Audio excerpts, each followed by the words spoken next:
Jambo msikilizaji, mimi huwa natangaza kwa lugha ya Kikuyu ama lugha ya mama, lakini siku ya leo nimeamua kuwatangazia kwa lugha ya Kiswahili. Nikitangazia studio ya Mohu TV, jina ni Wakafura Mwash.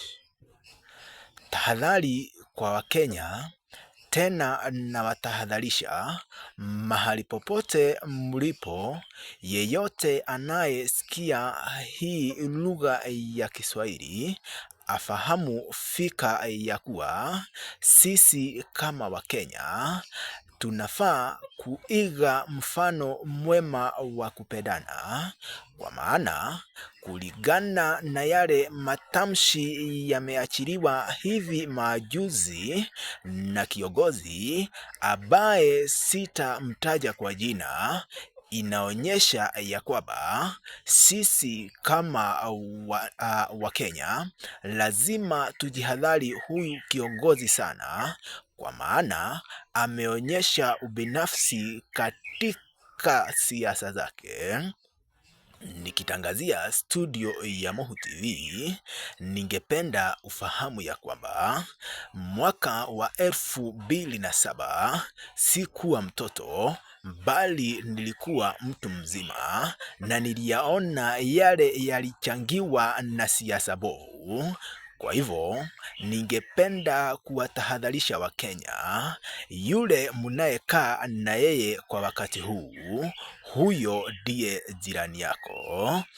Kwa hivyo, yule anayesema ya kwamba kutakuwa vile alivyosema ni kwa maana sitarudia, ningependa afahamu ya kwamba hii Kenya siyo ya mama yake. Tena ningependa afahamu ya kwamba hii Kenya ni yetu sote, bali siyo ya kabila fulani ama kabila maalum. Na kwa hivyo ningependa kuwauliza Wakenya, tujitayarishe mwaka wa 2017, tudumishe amani, tupige siasa ambayo haitaweza kuadhiri huyo ndugu yako, kwa maana tutapiganishwa, lakini dakika ya mwisho sisi ndio tutakaoumia. Nikimalizia, ningependa kuwafahamisha ya kwamba huu mwaka utakapofika, kiongozi yeyote au awe atakuwa nani, lazima tumuweke kando ikiwa ataweza kuchochea fujo katika nchi yetu. Kuwa mstari wa kwanza kumwambia ya kwamba, kumuona hadharani, umfahamishe ya kwamba uongozi wake hautaleta vita katika taifa letu.